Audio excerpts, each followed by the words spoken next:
Okay, good evening everybody, and thank you for coming to the Council Plan Submission Hearing Budget Meeting. And it's good to see so many of you here, and there's some other names of people who still aren't here, so we might get people arriving as well. I'd like to welcome you and let you know that this meeting's being live streamed and recorded, so the voices and images of those participating in the meeting and in the gallery may be captured as part of this recording. And when you do come up and speak, you will definitely be on camera, so just to let you know. We acknowledge the original custodians of the land that we're meeting on here tonight, pay respects to elders past and present, and to any of their descendants who may be with us here.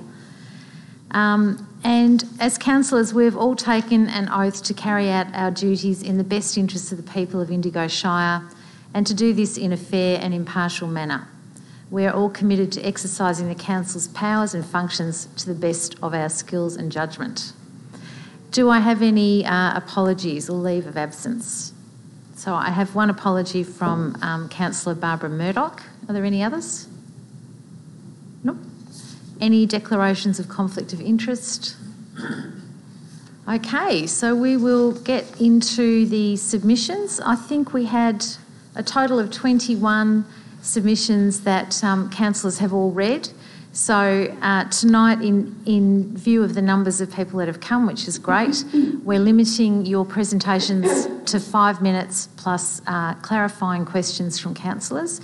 You need to know that we have read your submissions already, so you don't need to go over them in detail. Just if you can, just speak and summarise your submission would be great. There will be questions from councillors which will just be for clarification at the end of your presentation. And I will give you a minute's warning when you're up to 4 minutes, just so you know, because it's hard to keep track of time, I realise, and we are going to have to stick to our timetable tonight. So I'm not trying to be rude, but I'll just kind of give you a bit of a warning. All right, so the first one is Kevin Williams. Kevin's not here? Okay. Tamika and Nicole on behalf of Osborne's Flat Primary School. Yes. Oh, Tamika, hi. Is it Tamika Goody?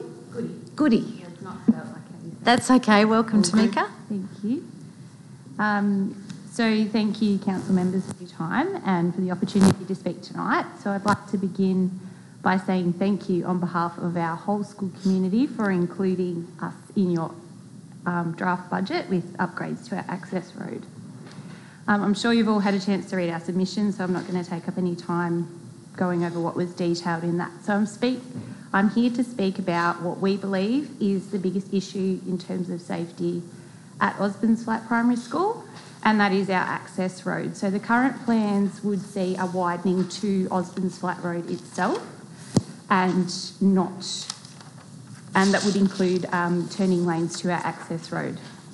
Whilst we agree that this is indeed an improvement to the safety of the road, we would contend that the greatest point of need, particularly in regards to safety, lies on our actual access road, and that any plans to widen Osborne's Flat Road could be completed at a later date. A turning lane would be a worthwhile additional safety measure, but we don't believe it's necessary at this stage.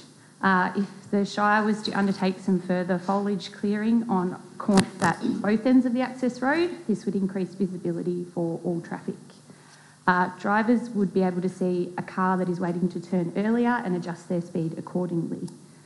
That being said, the bulk of our school traffic that uses that road occurs between 8 and 9 in the morning and 2:30 and 3:30 in the afternoons.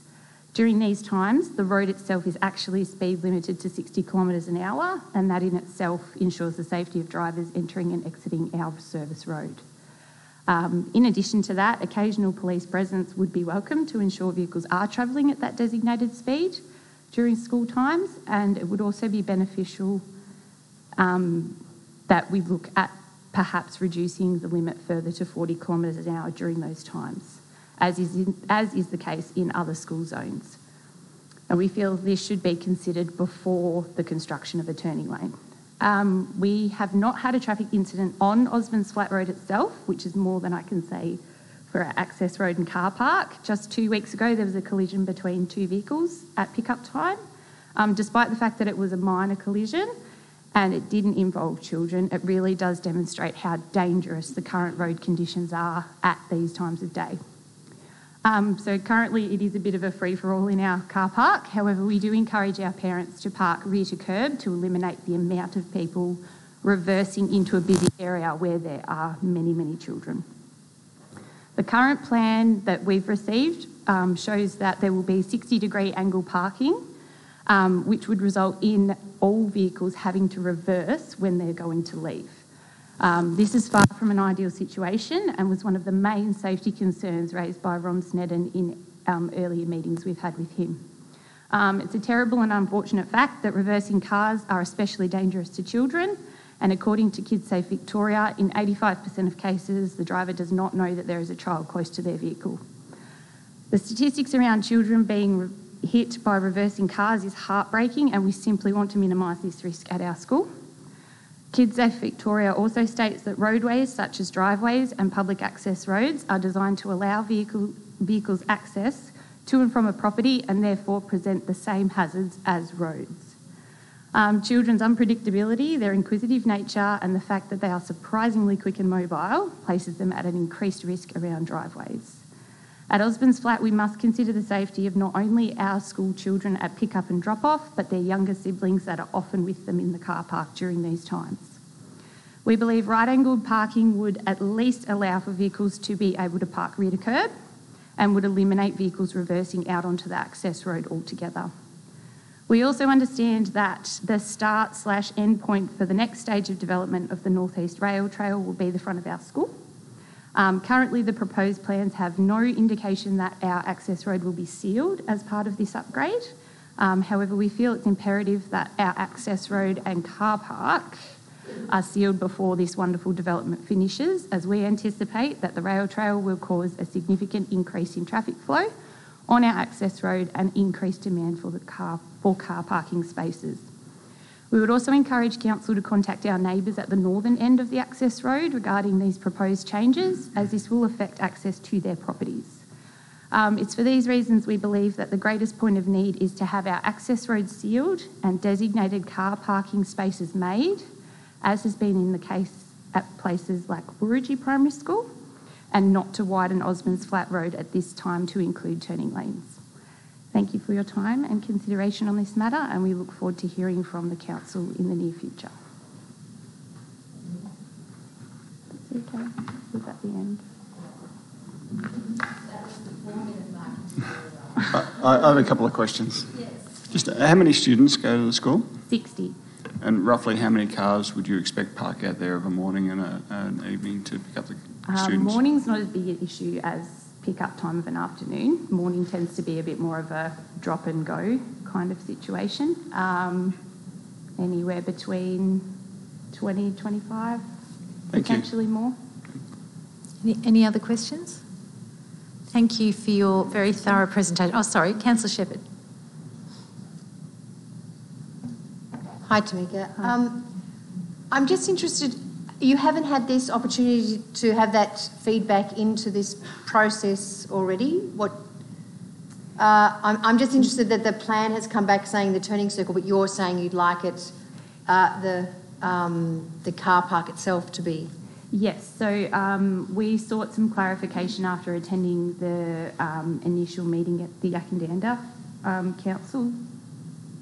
Forum? Forum, yes, it was a public forum, yes, into the draft budget, where there were some grey areas as to what was actually going to happen with the money that was allocated to us in the draft budget. So we sought some clarification around that, and the plans that came back didn't have anything about sealing our access road. Right. The majority of the works that we could see were going to happen to Osborne's Flat Road itself. Okay. Thank you. Okay, thank you, Tamika. Thank you.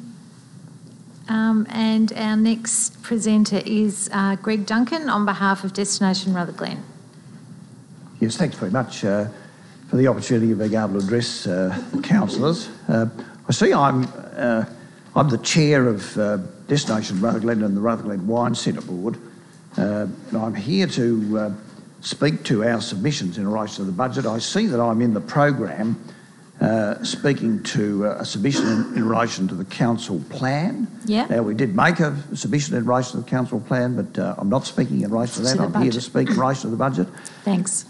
Councillor Goldsworthy tells me that that was his understanding and the understanding of councillors. Yeah, that's fine. Yeah, that's fine. We've read your other submission as well, so you don't need to address that if you want us to speak on behalf of the budget submission. Thanks very much. Our submissions in relation to two parts. I'll deal with the simple one. In the budget, there's an amount of $40,000 allocated to the improvement and maintenance of the building, which is jointly owned by council and the Winemakers of Rutherglen organisation. That's dependent on Winemakers of Rutherglen providing an equal amount. Winemakers weren't consulted in relation to that, and so that amount does not, the amount in council's budget does not have a matching amount of $40,000 at this stage from winemakers. There's been discussions between us and winemakers and between the council and winemakers in relation to that. Their budgeting period runs from the 1st of October through to the end of September, so it's out of alignment with council. However, their budget year substantially overlaps. They're prepared to consider the matching request so that it's asked that the $40,000 which council have allocated be left in abeyance pending the consideration by winemakers of that request for matching grant. At the moment it's not available because they didn't include it in their budget and they weren't consulted. The second part of our submission is in relation to increased funding. This is not a submission on the usual basis, that is, things are crook, we need more money. The submission is based on the fact that the Shire does not properly fulfil its obligations in relation to the support of the Visitor Information Centre at Rutherglen. And in fact, the people of Rutherglen subsidise the running of the information centre to the tune of approximately $30,000 per annum and have been doing so for many years.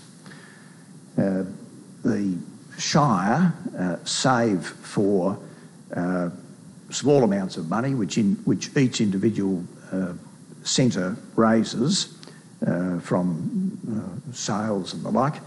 The Shire pays 100% of the budget of the fees for other visitor information centres in the Shire. They don't do that at Rutherglen. Rutherglen's structure is different and unique in the Shire. The Visitor Information Centre is run by Destination Rutherglen and by the Rutherglen Wine Centre Board, which is a Section 86 committee. And the annual shortfall is about $30,000.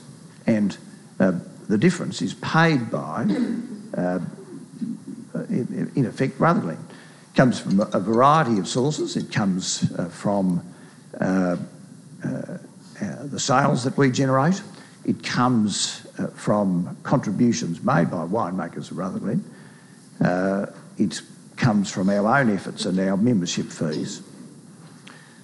The Shire pay about $140,000. As I mentioned, the shortfall's about $30,000. We run a very lean budget. Everyone does, I guess, but we do in particular, and we further subsidise the Shire's contribution by virtue of the fact that we are such an efficient organisation.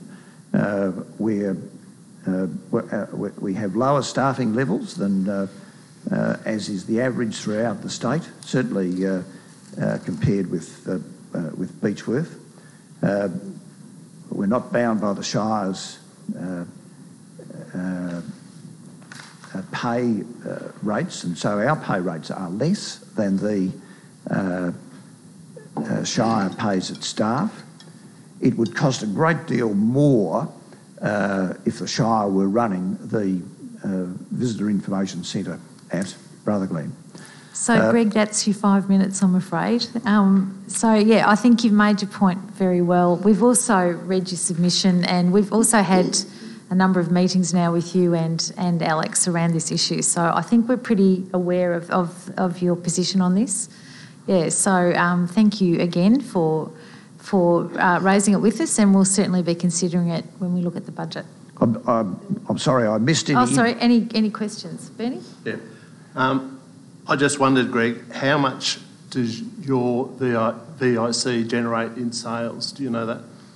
I don't know that precisely, but it's well over $100,000. So compared with Beechworth, for example, which is about 50. So we generate a lot more in sales. And of course, we want an opportunity to generate even more than that. That's why we're seeking additional funding, so that we can be more efficient. Yes. We're already about twice as efficient as Beechworth, for example. Costs $4.30 to service a visitor going into Beechworth, $2.81 in Rutherglen. We're efficient. We want to get more efficient. Good, thank you. Any other questions? Thank you very much for your presentation. Wesley Kenny is next from Waganya. Thank you, councillors. I made this submission on behalf of the Waganya Recreation Reserve and also as part of the Waganya Progress Association. We had a meeting 2 weeks ago, and we're lucky enough to have the Mayor, Deputy Mayor, Diane Shepherd, Bernard Gaffney, Trevor, the CEO, and Greg attend our meeting, and we had a lot of questions raised, and we had a lot of good answers, and some of the answers were to follow up on things, and we're really content now where things are at. One of the directions given to Trevor was the issues with the Rec Reserve, the painting finish in there, how the paint's coming off the wall. He gave me a guarantee that he'd get back to me within a week, and true to his word, he got back to me. It's nothing been sorted out just yet, but we're happy with the way it's going.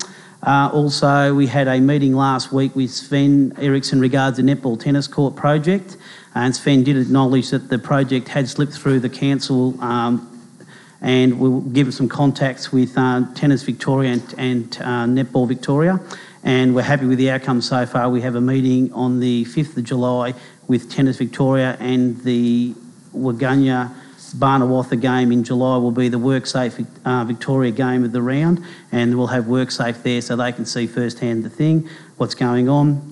And one of the other issues that was raised was the street lights in Tratton Street and Barclay Streets, and a guy that walks to Toby's, and there's a fair bit of action down there. We raised the concerns there.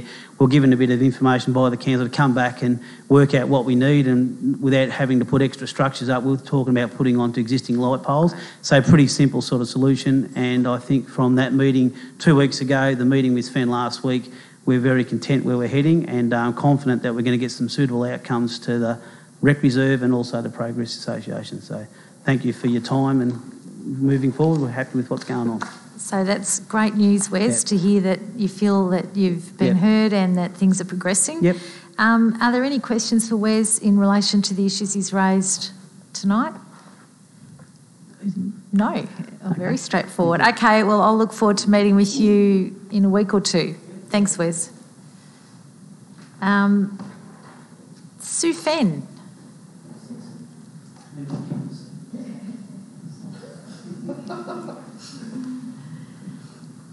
Good evening, everyone.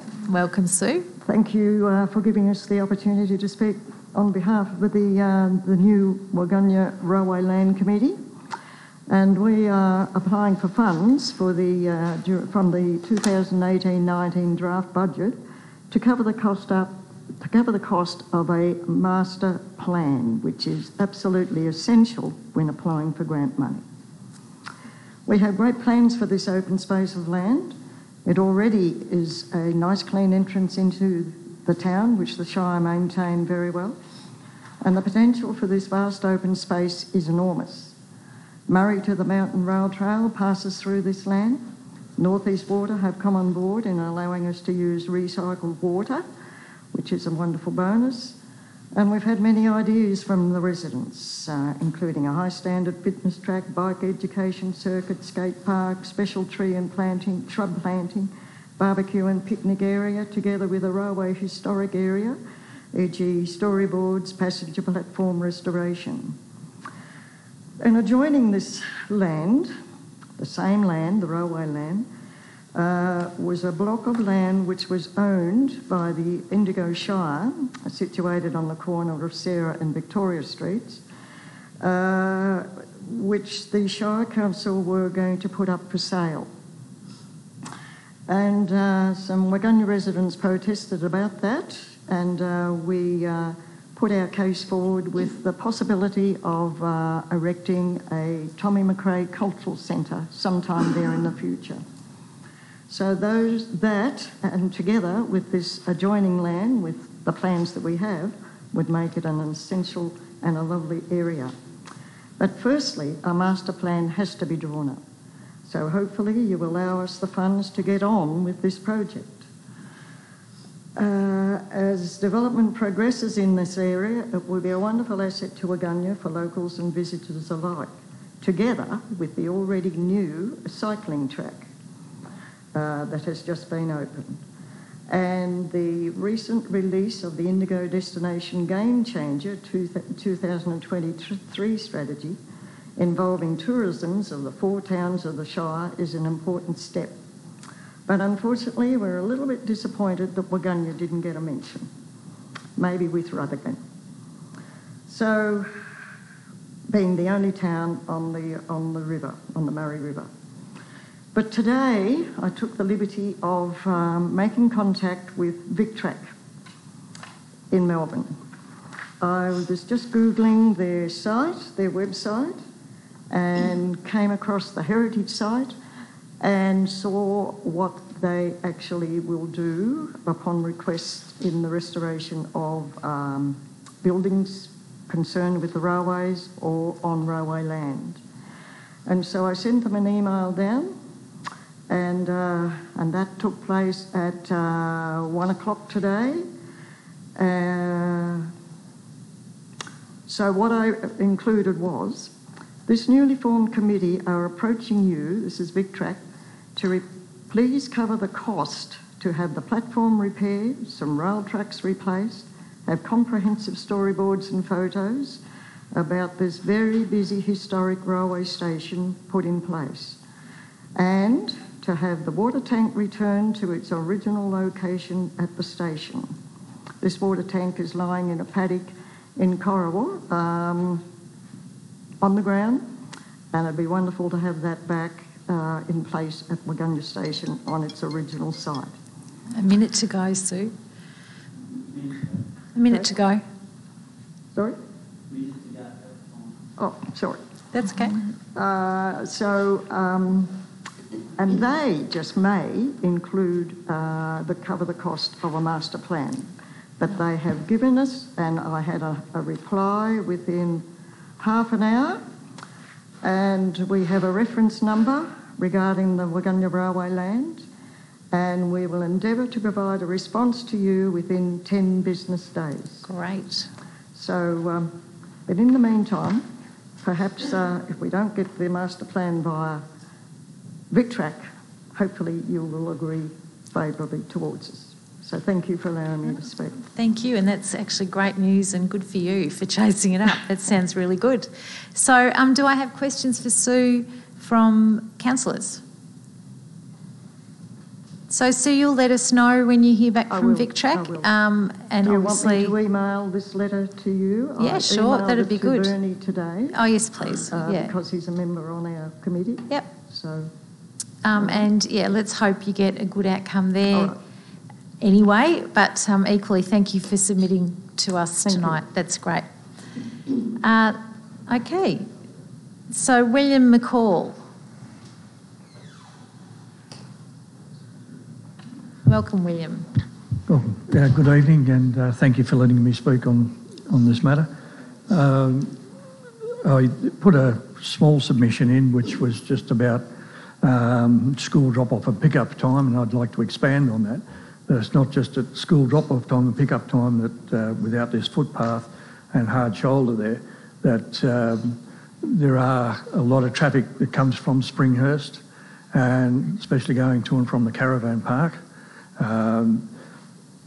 The hard shoulder itself is missing between Church Street and Murphy Street, which makes it very difficult, especially during all the wet weather.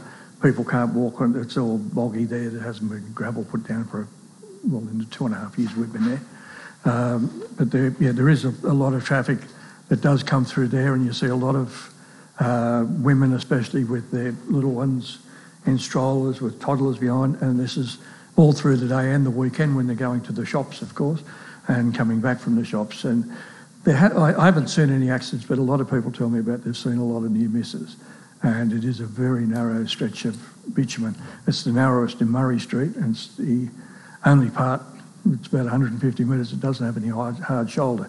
This is only on the eastern side, of course. The southern side is from Murphy Street to Fortune Street, doesn't have any curb and guttering at all. Okay. So the people don't have much choice, especially if you see elderly ones on their motorised scooters going up and down the road.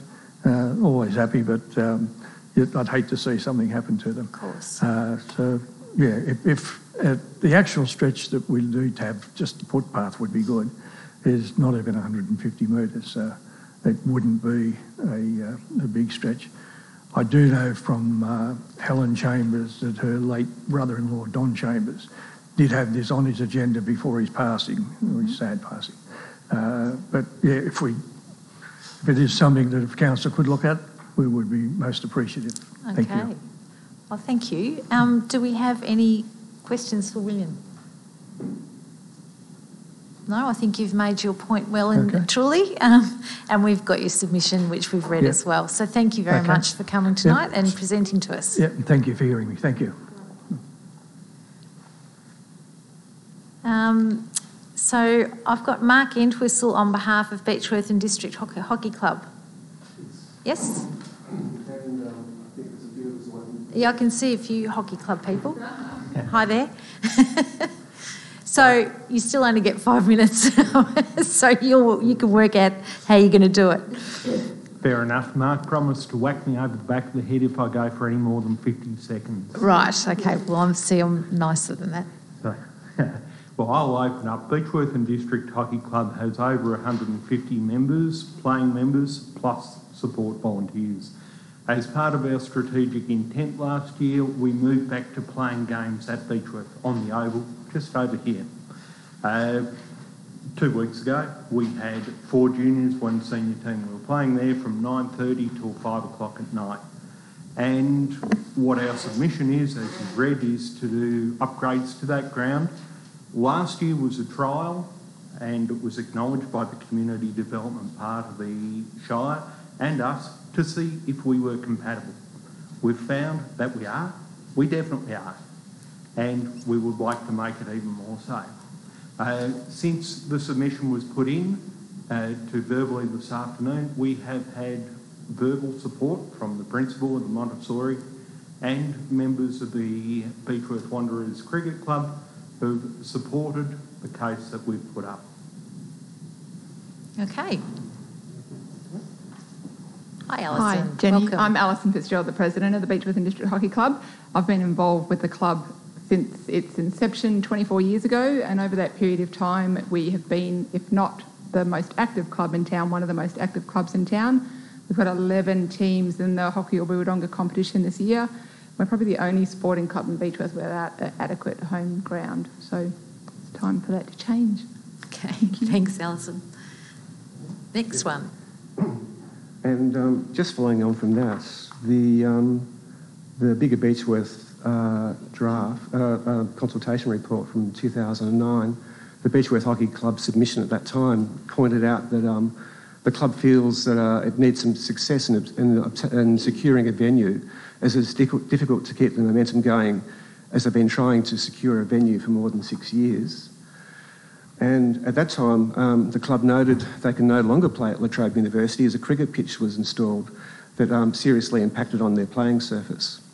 So we're now 10 years later, using the same field that 10 years ago we thought wasn't suitable.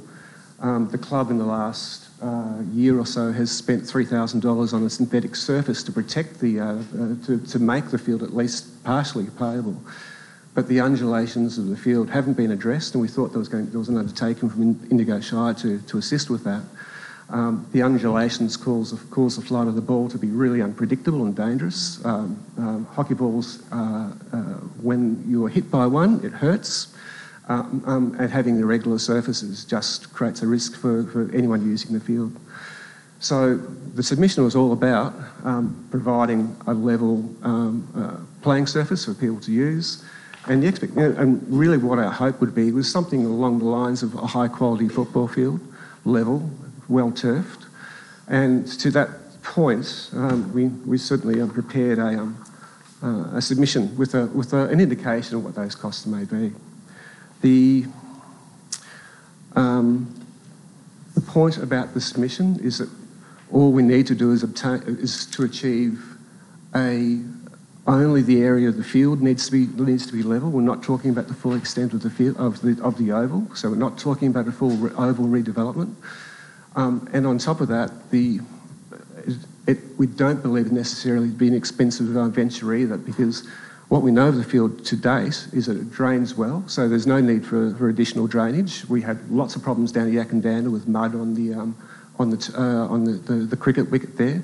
So we believe it's going to be an all-season field without the need of additional drainage. You've got a minute. And there's no need we don't believe there's a need for irrigation. So it's simply a matter of field levelling and work on how we make the cricket pitch area more playable. So that was the last point. If we get home games running back in Beechworth, it's 400 people a weekend coming into the town playing hockey. So thanks very much. Thank you so much. Did you want to add anything? No. Okay. So questions. Councillor Goldsworthy. I do have a couple of questions. How did you arrive at the cost estimate for the upgrading the ground? Engineering first principles. I've worked as an engineer. If you could speak into the microphone, so it means people can hear if they're watching. Engineering first principles. I've worked as an engineer for about 15 years. I've worked as an engineering surveyor and road construction prior to that. And basically what I looked at is a grader for a day to strip the field, 4 hours of a loader, 4 hours of a truck and dog. I took it down to that level. I've allowed $4,000 for seed, and I can't off the top of my head remember what I allowed for the seeding of that. Some of the aspects I didn't allow for would be the watering in of the seed. This was a fairly quick submission when we were alerted to the fact, last week, we weren't being included on any within Capital Works either this year or for the next 3 years, from what I can determine. Do you have any ability to co-fund any works down there?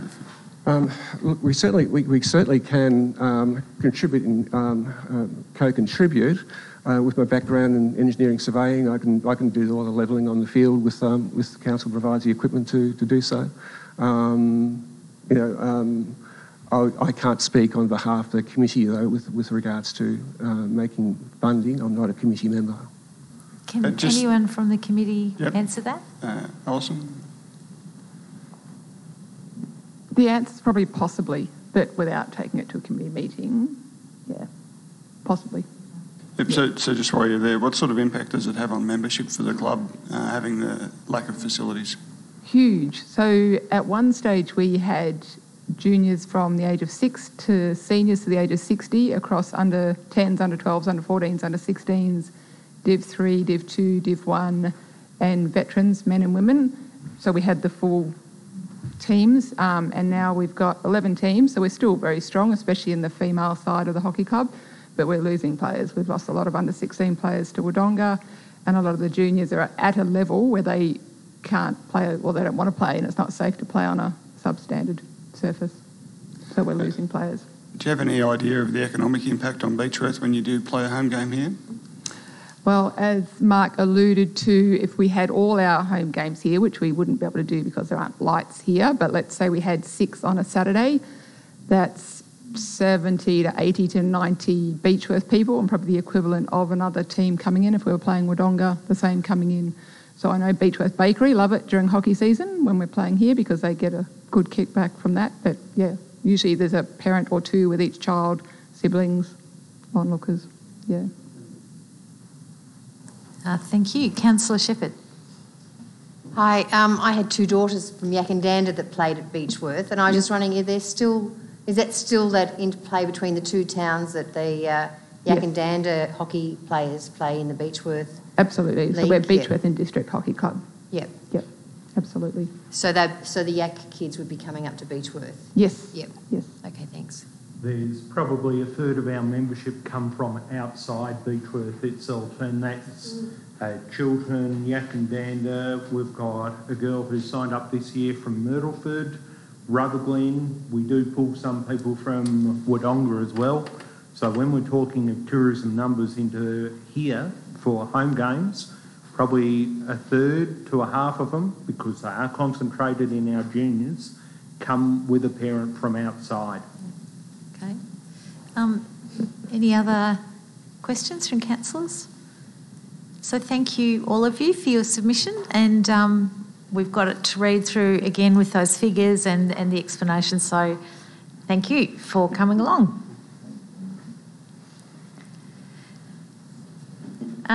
So the next person is Trish Anderson.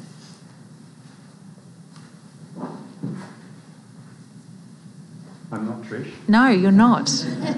Well, you could be. I'm not Trish either. I'm Trish's husband. Okay, so you are? Paul Anderson. Okay, hi Paul. And this is Jane Shepherd. Hi. Hi Jane, So, welcome. Thanks for the opportunity to speak, and we're here obviously representing our submission. Just a bit of background. We're here representing 27 families within the Yakandanda community who currently access childcare services in Yakandanda, and probably a further half a dozen families who do not access childcare services in Yakandanda but would like to. I guess our pitch and what we're about is intergenerational care. So we're in partnership with Yakandanda Health, and we are working with them on introducing intergenerational care into Yakandanda. So what that means essentially is looking after the very vulnerable members of our community, which are the very, very young, just at the beginning of life, and also our senior members of the community approaching the end of their lives. So we think we've got a pretty good cause, and I guess what we're seeking from councillors and the Shire is support in our initiative called Growing Wise, which is an interim facility within the Yakandanda Health building, which will, I guess, be our transition facility of intergenerational care services whilst we await the stage 2 development of Yakandanda Health building, where we expect to have a positive outcome building a brand new facility for childcare services. Jane's going to speak to some of the data that I'm sure Great. Thank you. Thanks, Paul. So our budget to establish the new childcare centre within the old hospital wing, the interim childcare centre, is very lean, and we estimate a contribution of approximately $10,000 plus the loan of temporary fencing from the Shire will cover about 50% of the renovation costs, and we're looking to seek 50%, the other 50% from Yakandanda Community Development Corporation and other community grants. We have a timeline to see this work complete over the coming months so that we could potentially start childcare services there within September, October. So this opportunity is greater than any of us imagined, and we're very thankful to Yakandanda Health for offering this opportunity to us, and we see that it's really important, even though it's a future plan of theirs they've already contemplated a childcare centre within their services, but it's so timely that if we could start that sooner, then the voices of our youngest community members and the elderly can have a voice in how that new facility is shaped and formed, and we can start those relationships now. Okay. do you want to add anything else? Yeah. I mean, look, we could certainly add from a pitch perspective. I mean, what we're trying to improve in terms of the services currently provided in the town is better community engagement with our children and to give them a better sense of community in those early years. In terms of the intergenerational care, I mean, there's a lot of academic studies around the benefits of mixing those sort of community groups together.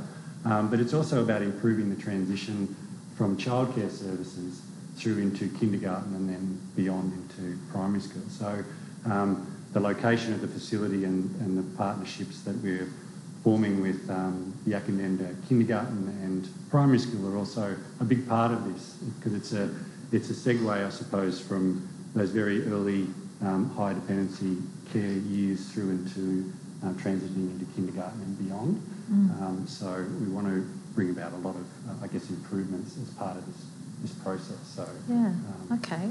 But we're happy to take any yes. questions. So any questions from councillors? Councillor Goldsworthy.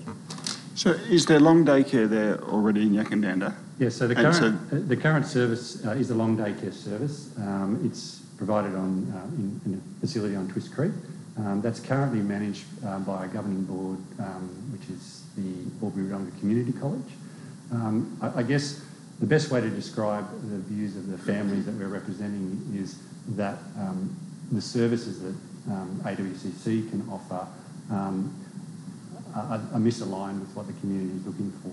So we're not getting the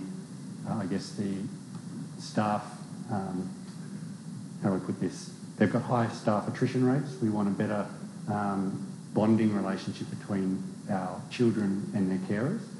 So we want there to be more established connection there.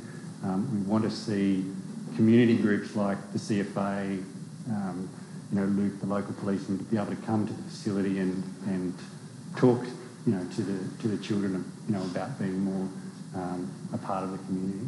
So there's some of the aspects that are missing from the current service. So is that not about taking it back to that current service? Have you tried that? Because I'm thinking the idea of setting up a new service is obviously fairly expensive. It's probably not an area that the council ordinarily would go to. So the establishment of the new service forms part of the Stage 2 planning of Yak Health. So that's about a new facility. Transitioning the current, I suppose, east wing of the old Yakandenda Hospital is the transition arrangements. And yes, we've reached out to AWCC many times and haven't got a satisfactory outcome. Can I further answer your question as well? Our budget, the old hospital wing that we're looking to establish an interim childcare centre is fit for purpose for a hospital at the moment. So it's already in a really good state. And we've estimated that the cost to renovate, to bring it up to the requirements for the National Education and Care Standards is about $18,000. So it's actually not that much to get it into a state that can run a childcare centre from. I might throw in another one.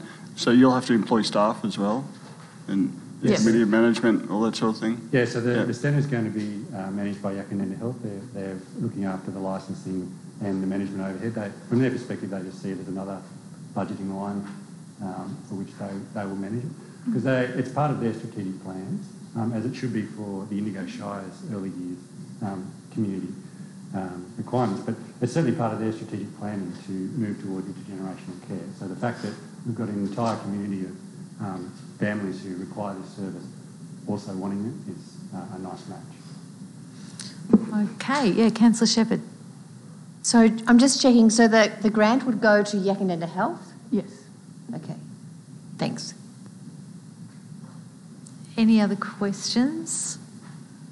So I just want to clarify something here. What do you currently receive from Albury-Wodonga Community College? So Albury-Wodonga Community College own and operate the existing childcare centre, the long daycare service in Yakandenda. Right, so they pay for the staff. Yep. And the building. So this is about saying we don't want to do that anymore. We want to set up something different. Correct.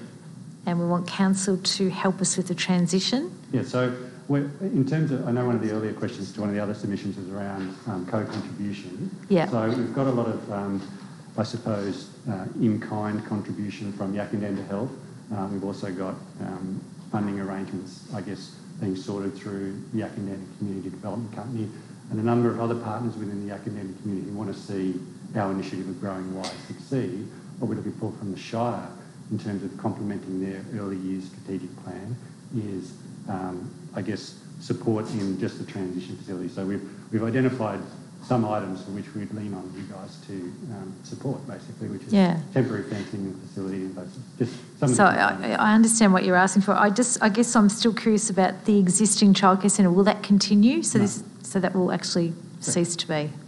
We've got collective, unanimous support from all of the families, and in fact, at the moment, the enrolments at the current centre are so low. We're really losing that connection within our community in those early years because it's. The families are opting to go and get their childcare services elsewhere in Wodonga and Albury by choice, where we want them back in the community. Want them back in town. Because those relationships and friendships that form between those kids carry on through. I understand that. And families too. And families as well, that's right. That's how Jane and I met. Okay. Thank you for clarifying that. And any other questions? Thank you so much for your submission. So we've got Jared Bowring. Is that how I say your name? Yep. So Jared has come across from Rutherglen. So you missed the opening bit of this, Jared, where you've got 5 minutes, and I'll let you know when you've got a minute to go. But it's okay. Don't panic. That's just the rules that we're giving to everyone tonight. So good on you for coming along, and you wanted to talk about the skate park in Rutherglen. Yeah. Okay, and just so you know, we've read your submission as well, so we know what it is you're asking for, so go ahead. G'day. My name is Jared and this is Tyler. G'day, Tyler. We are from Rutherglen and we're both 13 years old, and knowing that you've read my letter, we thank you for letting us speak tonight about the skate park. We are a part of a group that has been lobbying to upgrade the skate park, and we have been doing a lot of work, like writing letters to politicians and council members, and we're meeting up with Sal, the youth officer, for 6 months now. We understand that a lot of young people would love the skate park to be upgraded, and we have started doing some work ourselves by fundraising money at the recent Rutherglen skate competition. We raised over $700 at that single competition. We will be raising more money in the coming months with barbecues and movies at the hall in Rutherglen.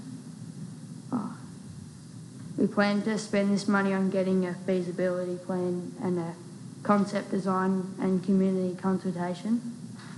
Robin, the architect who is working at the Yakandanda State Park, we are thinking about using her to help us with those.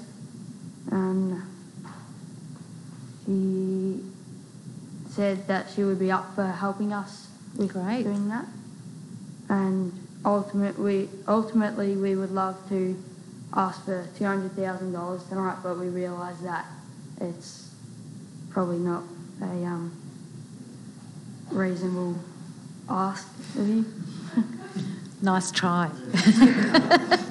Nice try, Jared and Tyler. 200,000. Well, it is what they cost, and it's about getting grants. That's what you're looking at doing, isn't it? Getting the feasibility study done. Yeah, well, to put in for grants. And like you said, that's why we're coming here tonight, to ask if you could help us pay for the work that we're doing at the moment. So do you want to add anything else, or are you happy to take questions? Take questions. Okay. And Tyler, do you want to add anything at this stage? No, I'm good. Yeah? Okay. So how much do you reckon you need for the feasibility study? We're thinking about $5,000 to $8,000, depending on how much consultations.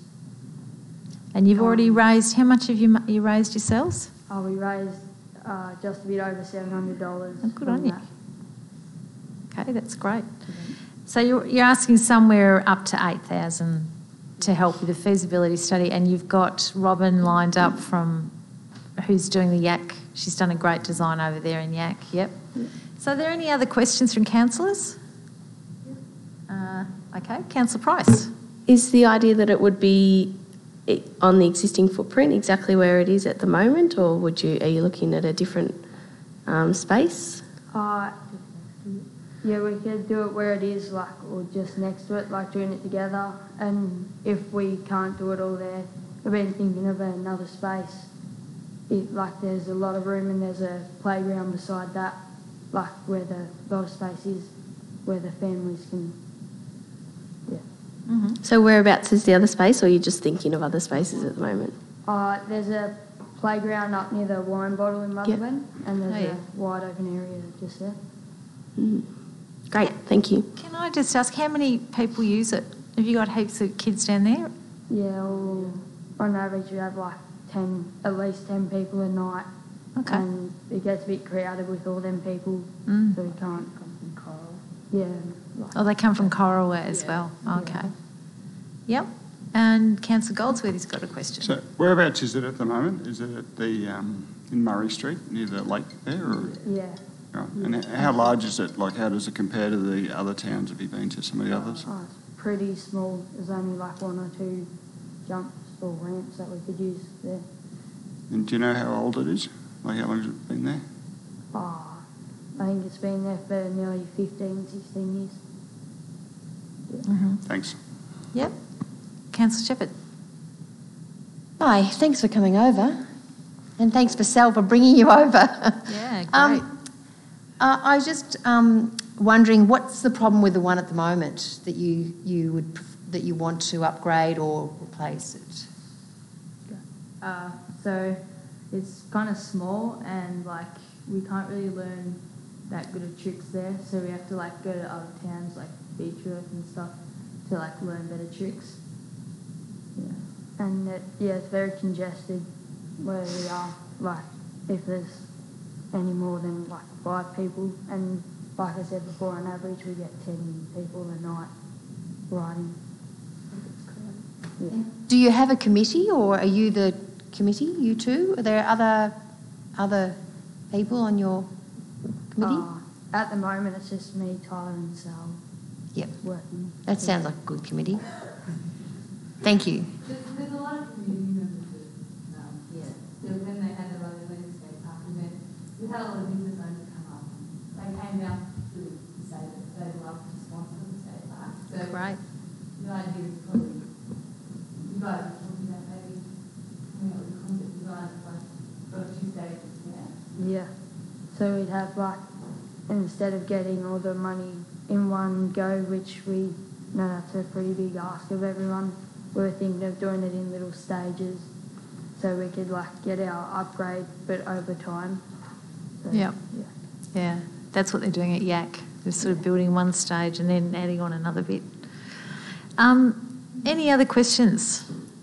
So thank you so much, Jared and Tyler, for coming along. And I have to say, it's not often we get young people coming to our meetings of any kind. So it's great to see you, and good on you for putting your hand up. It's great. Thank you. Yeah, and you don't have to hang around. I'm sure you want to get back home. Of course you can.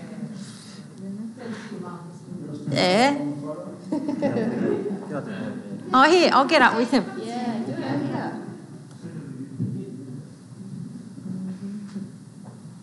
How old are you guys? 13. Cool. You should be on council. Thanks. See you later. Thanks.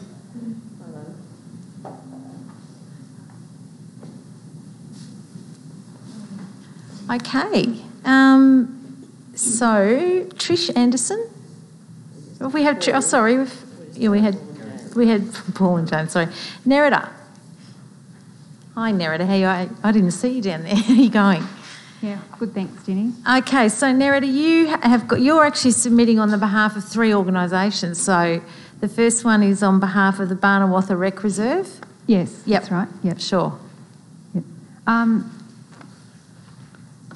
I suppose I just wanted to say on behalf of the Barnawatha community that we're a little bit disappointed that Barnawatha was not even mentioned in the budget papers, and we've raised the issue of equity for Barnawatha on numerous occasions, because often we will get a culvert or we won't get mentioned at all, and just wanting to raise that with council. But with the rec reserve, put that hat on first. I just want to thank council for the annual maintenance grant that we get. We're a DELP-owned committee, and we're appointed from community members to manage the reserve on behalf of the community, and we don't get any funding whatsoever from DELP. So basically, here you are, committee, you're here for 3 years, and it's all up to you. So everything we do, we've got to raise ourselves or raise from our users. As you know from our submission, we're asking for support to have our car park sealed, and the internal roads. It's one of the things that we can't afford to have done, but it's becoming an issue for us, particularly as both the CFA and the medical service are located there. The CFA in particular have now started using the Barnawatha entryway as their access point into access their fire shed, so they're not trying to back across the road in an 80k zone, because they've had a number of near misses there. So we've pulled down the fence and we've allowed them to come into there. But of course we've got to put up a solid road base and whatever. And the car park, it just needs sealing, because we can't keep up with the maintenance. Council did form the car park for us as part of the building works, but it's red clay and it's thin gravel, and we're finding elderly people and young families, and with the amount of use and traffic it gets on a daily basis, and it just needs upgrading. While I've got my recreation reserve hat on, we'd also really appreciate assistance from council with a master planning, like the lady from the Waganya Rec Reserve said. The minute you put your hand up for DELP to do any development on a DELP reserve, the first thing they ask for is a master plan. And our master plan is old, and surprisingly enough, we've just about completed what we set out to do, except for the skate park. We haven't got a skate park. And I suppose, just to let you know what's going on at the Barney Rec Reserve, currently we're installing solar into our building because the costs were killing us with electricity. We are planning to put equine facilities there. The golf club's no longer in use, so we're turning part.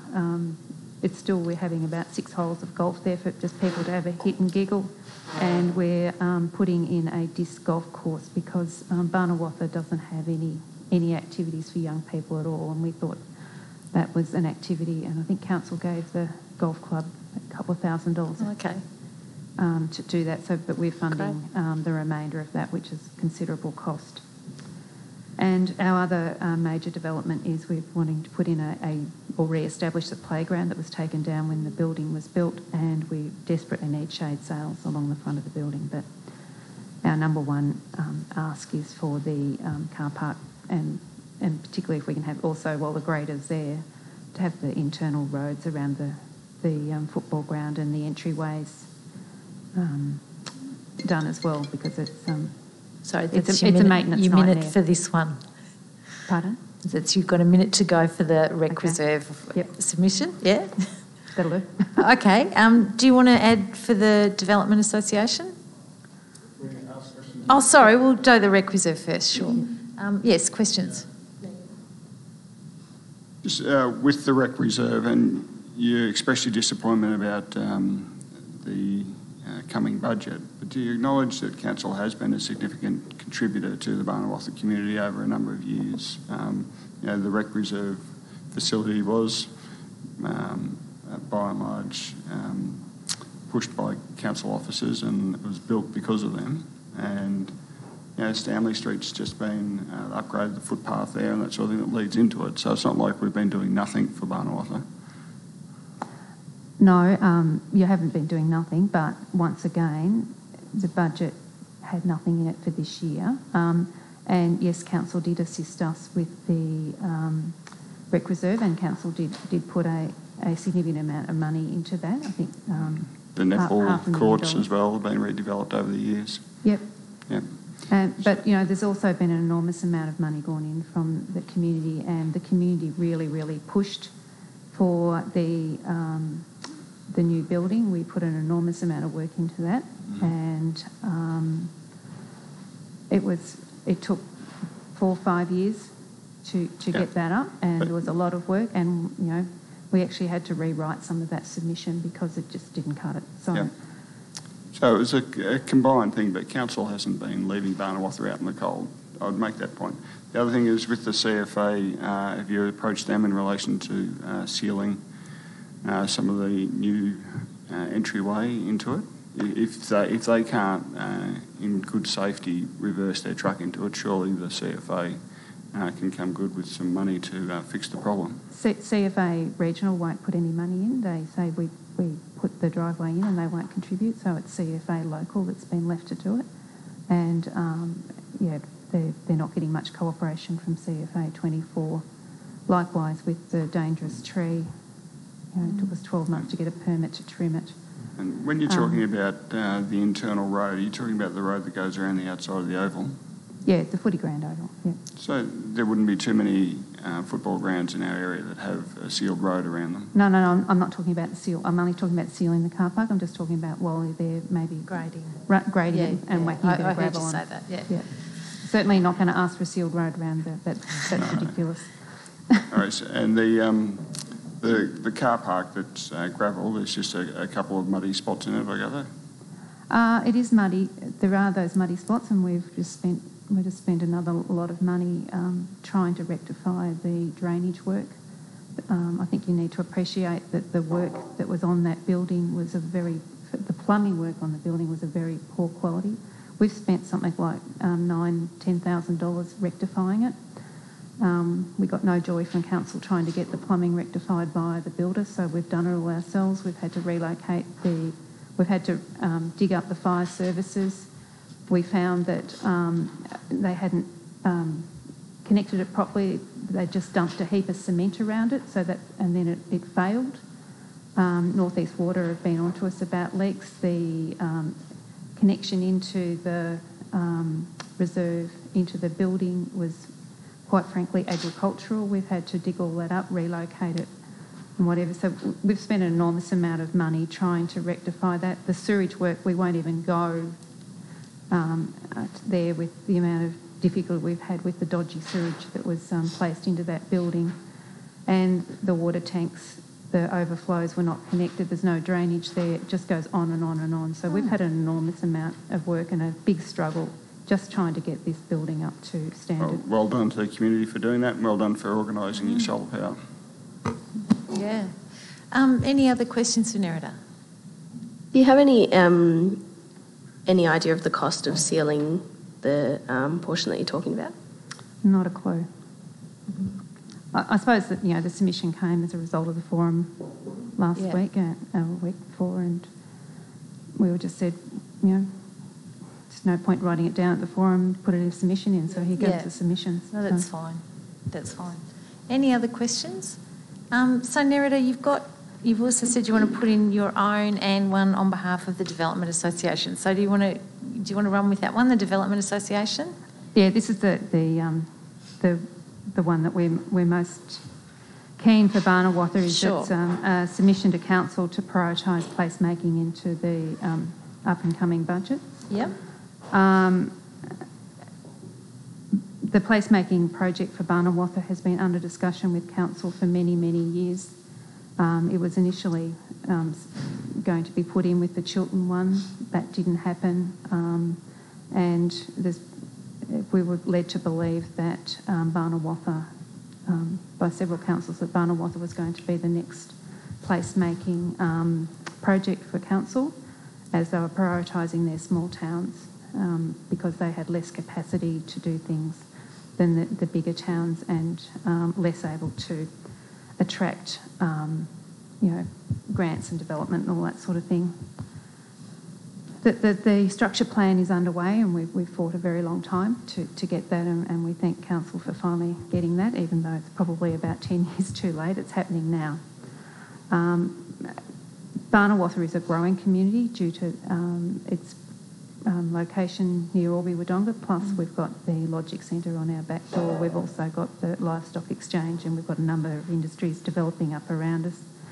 And we're becoming a commuter town, and a town where people are coming for affordable housing and to get out of Albury-Wodonga. Plus, they're coming for the transport and logistics industries where they can, be owner-operators and owner-drivers, and they bring their transports home, and we won't even go down the transport issues tonight.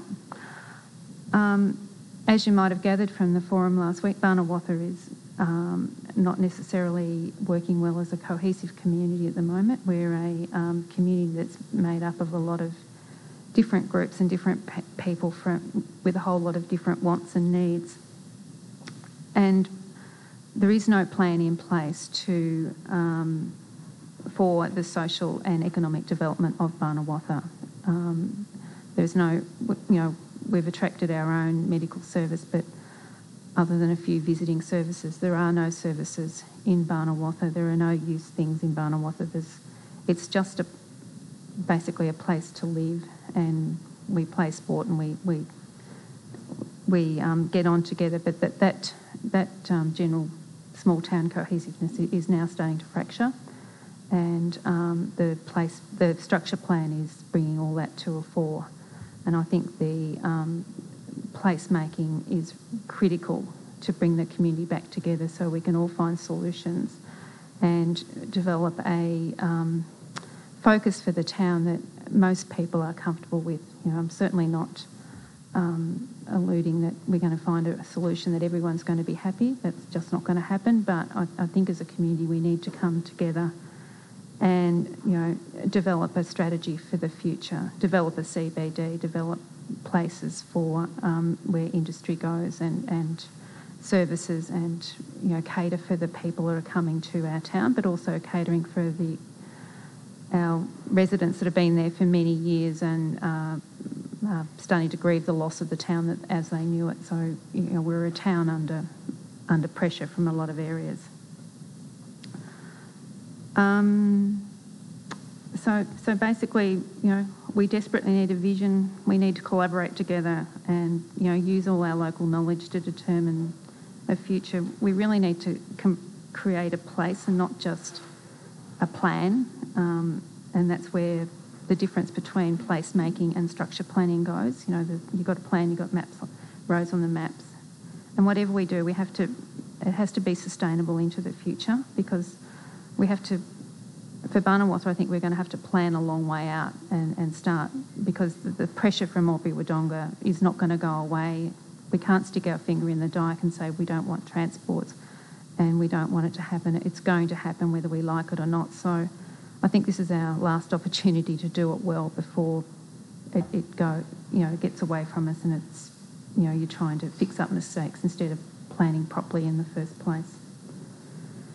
And, I really think that the Victorian Government and the City of Wodonga and the businesses around Barnawatha at Logic have a corporate and social responsibility to the towns nearby and the surrounding district to help us deal with the results of them being there and, making that investment. And, council's also a big part of that. Yeah. Okay. So are there questions for Nirodha in relation to this submission around placemaking? So, Nirodha, I guess it's more of a comment. It sounds like what you're saying is, given that there's obviously we know there are very different views in the community about what Barnawatha should be like, it sounds like what you're saying is you want the process that placemaking is to bring people to try and build, repair relationships, improve some of the relationships within the community. Is that really what you're kind of hoping would be the result? Well, it is. It's a process, and it's a process that everyone has to go into, and there's a whole lot of benefits from a process like that by having people involved and people having developing a shared or collective future, and then giving the community, something to work towards, and just if we get the structure planning settled and we know where industry's going to go and where the main street's going to go. At the moment, it's just really ad hoc, and you've got people complaining about people living in sheds in the main street, and the transport businesses, and you've got those who want to run people out of town, and oh dear. And then you get the what do you call it? The rumours that become fact. Like we're going to sell up the rec reserve and turn it into housing and all that sort of stuff. We just need placemaking. We need a plan. And then we need to plan for the services to come in. We've got a lot of young families in that town.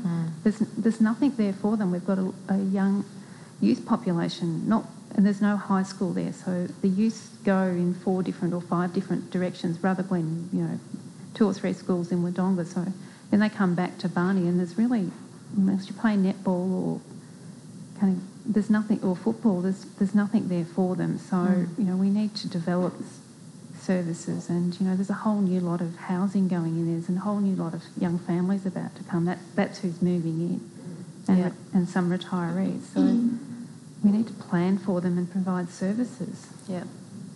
Okay. Any other questions? Yes, Sophie. As you know, we've done quite a bit of consultation in Barnawartha in the last few weeks, and we've discussed as councillors that some of the comments have been from the community that we don't want development in Barnawartha. We don't want. This is what we moved to the area for, is because it's a rural town. Do you think that placemaking is an avenue that would suit, as you say, these younger families moving into the town, that they might move to it for the same rural town reasons, but they also need the activities for their children, as you say? Yeah, that's exactly why we need it, Sophie, because we have got all those diversion views. We've got people hanging on to why they're there. When I moved into my little road, there was 4 people living up there. I think there's 14 houses there now. And there's a couple of neighbours squabbling already. We really do need to have those discussions. So if you can develop a place, so you can preserve what's good about the town, but you can also cater for what we're growing into. And I think that's the absolute point of placemaking, is making sure that what happens in the town happens in a planned and considered way, and not just happening ad hoc as it's happening at the moment, and people getting all upset, and it's not what they want. It's I've got no illusions that we're going to please everyone, but at least if there's an opportunity for people to have a say and set a direction, and people coming into the town can see what's going to what's planned for the town. Can I just ask again, Nirodha? We're obviously the structure plan's underway, and we are trying to do that in a consultative, collaborative way. Is that, from what I'm gathering, you're saying that's not actually working, or it's not helping with the planning for the future? The structure plan's lines on a map. It says where things can go, but it doesn't say how things are going to look, and it doesn't plan for the services, and doesn't plan for the community. It doesn't plan for facilities. Yeah. So it's like that. You're saying it's too limited, the structure plan and the process we're doing? Absolutely. It's what should have been done 10 years ago when we did it before, and it wasn't implemented. This is just where development can happen. They're complementary plans. We have to have a structure plan. We have to have the planning in place so we know where the industry's going to go. Because we've got people wanting to set up, businesses there, and there's not one bit of light industrial land anywhere. So you get people moving out onto the lifestyle blocks, and people have businesses in their backyards. So I guess I'm just checking. It's like, so you're saying the structure plan itself is actually important and needs to be done. Critical. And in addition to that, you want this process of placemaking to happen as well with the community. To follow on. The two should go together. Yeah. No, that's I understand. Yep. Okay. Any other questions for Nirodha? And Nirodha, did you have something else you wanted to present as well, or did that cover it? I just put in need to seal Williams Road. Okay, we've got that one. Okay. So thank you very much for your presentations for both of those committees and Williams Road. Got that? Okay, thanks. Now, are there any? No, there's not. There's no more. There's a no show for Mr. Verbarken. All right, well, look, thank you all very much for coming and your presentations. And as I say, we've read them, we've got them, and it is actually great to hear face-to-face what it is that you're wanting. So thanks for making the effort to come along tonight. And we will now give consideration to all of the different requests that we've had for our budget. Okay, so thank you.